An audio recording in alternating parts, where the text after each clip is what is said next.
Ei, aprendiz, bem-vindo, bem-vinda a mais uma aula sobre métodos de anotações. E hoje vamos falar sobre um método talvez não tão conhecido, chamado de diagrama de Ishikawa, também chamado por aí de espinha de peixe, né? Esse aqui é um tipo de anotação que a gente vai chamar de técnica de final de expediente, né? Vamos primeiro entender o que é o tal do final de expediente, para daí você entender o fundamento dessa estrutura de anotação. Vamos pensar, né, final de expediente como sendo assim uma técnica de final de percurso de aprendizagem, tá? Digamos que a tua aprendizagem ela tem um percurso, aqui numa analogia muito doida, de mais ou menos 1 quilômetro, né? Digamos que 1 quilômetro você fala assim, beleza, terminei meu processo de aprendizagem sobre esse conteúdo. Assim, numa analogia, tá? E aí, digamos que o diagrama de Ishikawa funciona como? Para você utilizar bem esse tipo de recurso, você tem que estar já no final do percurso de aprendizagem. O que significa isso?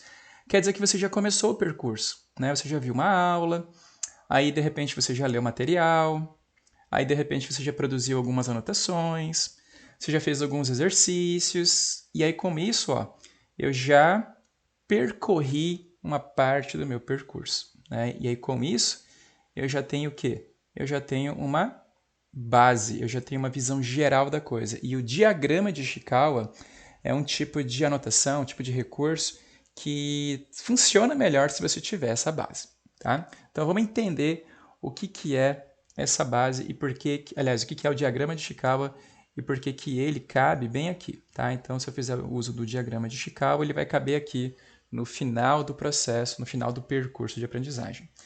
Então é o seguinte, ó, o diagrama de Ishikawa ele é um tipo de anotação que já tem um layout pré-definido. Lembra também a condição lá do método Cornell. Não tem nada a ver com o método Cornell, mas aqui o método Cornell também já tem um layout pré-definido. Então esse design, esse layout é mais ou menos assim. Ó. Esse negócio que você está vendo aqui, vamos simplificar, né, para você entender primeiro a premissa. O diagrama de Ishikawa ele tem uma linha, e aí a gente chama de espinha de peixe também, porque a gente diz que aqui no final você tem um ponto final, né, uma conclusão, um efeito que você está observando, e ao longo dessa linha você vai adicionando as espinhas, ou seja, você vai adicionando informações. E qual é o layout? Né? Por que tem esse layout? Porque tudo isso aqui que vem antes são as causas, e isso aqui é uma consequência que você está observando, causa e efeito. Então, para que serve o diagrama de Ishikawa? Ele serve para você estudar e analisar causa e consequência, causa e efeito. Por isso que ele é bom, né, no final do percurso de aprendizagem, porque lá você já tem uma noção melhor das coisas e você já tem repertório para analisar causa e consequência. Então, nesse caso aqui, desse exemplo, vamos entender. Ó. Eu estou falando aqui sobre a transformação, sobre a modificação, sobre o surgimento de uma nova espécie. Né? Ainda falando lá sobre evolução, já que a gente está estudando sempre evolução aqui como o nosso substrato. Né? Então, nesse diagrama de Ishikawa, o que eu estou analisando? Eu estou analisando como que uma espécie ancestral originou uma nova espécie. Então, aqui, ó, repara, eu tenho causa e consequência, causa e efeito. Então, quais foram as causas que levaram ao surgimento de uma nova espécie? Então, como causas, o que eu tenho aqui? O que é essa primeira grande linha? É, digamos, um primeiro tópico. Né? Então, uma das causas que leva ao surgimento de uma nova espécie são variações na população. Um outro tópico importante nesse tema é a seleção natural diferenciada. Um outro tópico nesse tema é o isolamento geográfico. E um outro tópico nesse tema é o isolamento reprodutivo. Então, repare que no meu esquema aqui, né, se a gente vai simplificando ele para depois complicar, o que eu tenho?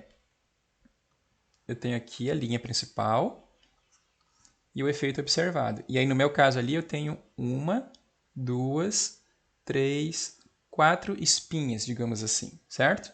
4 espinhas principais. Só que dentro disso eu tenho ainda, baseado, né, nesse tópico principal aqui, eu tenho os elementos menores.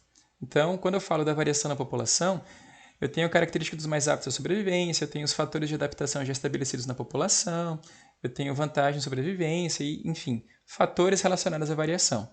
Aí, dentro da seleção natural diferenciada, eu tenho novos fatores de adaptação ao ambiente, novos processos seletivos. E sobre isolamento geográfico, por exemplo, eu tenho separação de uma parcela da população original e novas condições ambientais e por aí vai. Então, o que eu estou fazendo aqui? Eu estou colocando nas minhas espinhas, né, detalhezinhos a mais.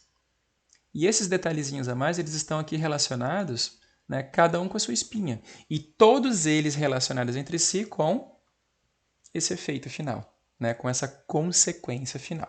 Tá? Então, o diagrama de Ishikawa, ele é um tipo de anotação que traz esse viés bem analítico.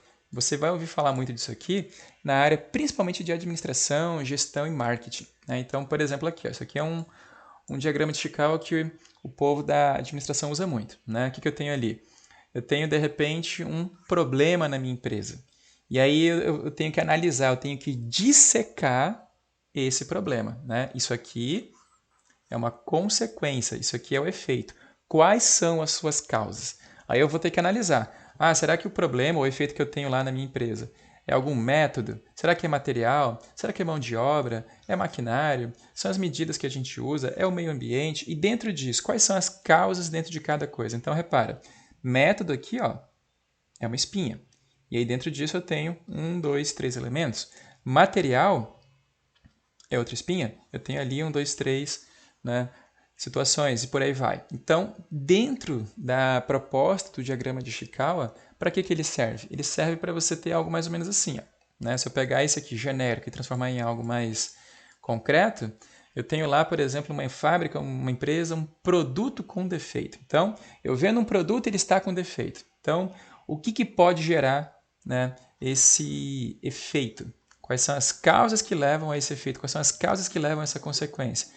Ah, um produto com defeito, ele pode ter defeito por conta da máquina que produz, por conta do pessoal que produz, por conta do método utilizado, por conta da matéria-prima, por exemplo. Então, eu tenho que analisar a máquina, ela tem falta de manutenção e os equipamentos estão obsoletos. Então, o que eu tenho que entender aqui? Se eu resolver isso e isso, eu já melhoro meu produto. E o pessoal? Ah, eles não têm treinamento, então eu tenho que resolver isso. Ah, eles ficam, né, com conversinha paralela o tempo todo, não estão focados no que estão fazendo, então preciso resolver. E os métodos? A jornada de trabalho é excessiva para o funcionário, então ele está sempre cansado, começa a cometer erro. E eu tenho falta do controle de qualidade. Pô, então eu vou ter que inserir ali um controle de qualidade final do produto. E aí, na medida que eu vou resolvendo todas e trabalhando todas essas causas, eu elimino essa consequência, certo?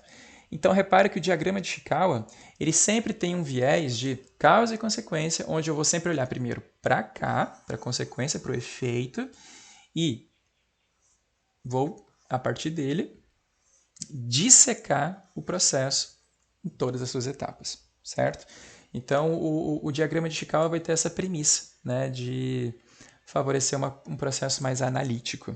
Por isso que ele cabe melhor aqui, como um processo, como um recurso de final de percurso, né, de final de expediente. Porque assim você já tem uma base para trabalhar, você já tem uma análise melhor de fazer. E quando que você vai usar isso? Aqui você vai perceber que dependendo, claro, do viés do teu conteúdo, do contexto do conteúdo, você vai ter, às vezes, essa coisa de causa e consequência ou o motivo para alguma coisa ter acontecido, certo? Como no caso aqui, por exemplo, né? Eu estou lá dando aula de evolução e eu uso esse diagrama de Ishikawa para explicar como que uma espécie origina outra, como é o processo de especiação. Tá? E aí, nesse caso, qual que é a grande coisa então do diagrama de Ishikawa? É você escolher alguns elementos do seu conteúdo, é você selecionar aqueles que são mais importantes, claro, isso depende de critérios, depende de prioridade, depende de necessidades que você tem com certos blocos, com certos pedaços do seu conteúdo, e aí você vai escolher esse bloco, esse pedaço do conteúdo para fazer essa análise, para dissecar um processo, para dissecar esse esquema de causa e consequência. Por isso que o diagrama de Ishikawa ele aparece como uma técnica complementar. Né? Ela é bem restrita, ela vai ser utilizada bem de vez em quando, mas fica também sempre o quê? Um desafio. Né? Eu gosto de, quando eu ensino isso aqui para os meus alunos, eu gosto sempre de colocar como um desafio de final de percurso. Então, imagine que você está estudando um assunto qualquer, e aí você já viu bastante dele. O que você vai fazer no final? Tenta criar um diagrama de Ishikawa sobre algum elemento né, que faça parte do seu conteúdo, porque assim você faz todo um exercício de pensamento, todo um exercício analítico, todo um exercício que você vai ter que, talvez, pensar fora do seu padrão. Por quê? Porque o diagrama de Chicago não é uma coisa assim tão frequente. Então você não tem tantas referências, você vai ter que partir um pouco mais do zero, né? E isso vai te obrigar a pensar. E lembra, a gente já falou isso várias vezes. O que te faz pensar, te faz aprender. O que te dá trabalho, memória, o seu processo de aprendizagem, tá? Então, esse aqui é o diagrama de Ishikawa. E para a gente conseguir entender e compreender melhor como ele funciona, a gente vai ter agora uma aula prática, né, uma atividade, a nossa aula de tarefa, para você, baseado lá no nosso material de evolução, organizar uma anotação em formato de diagrama de Ishikawa, tá bom? Te vejo lá.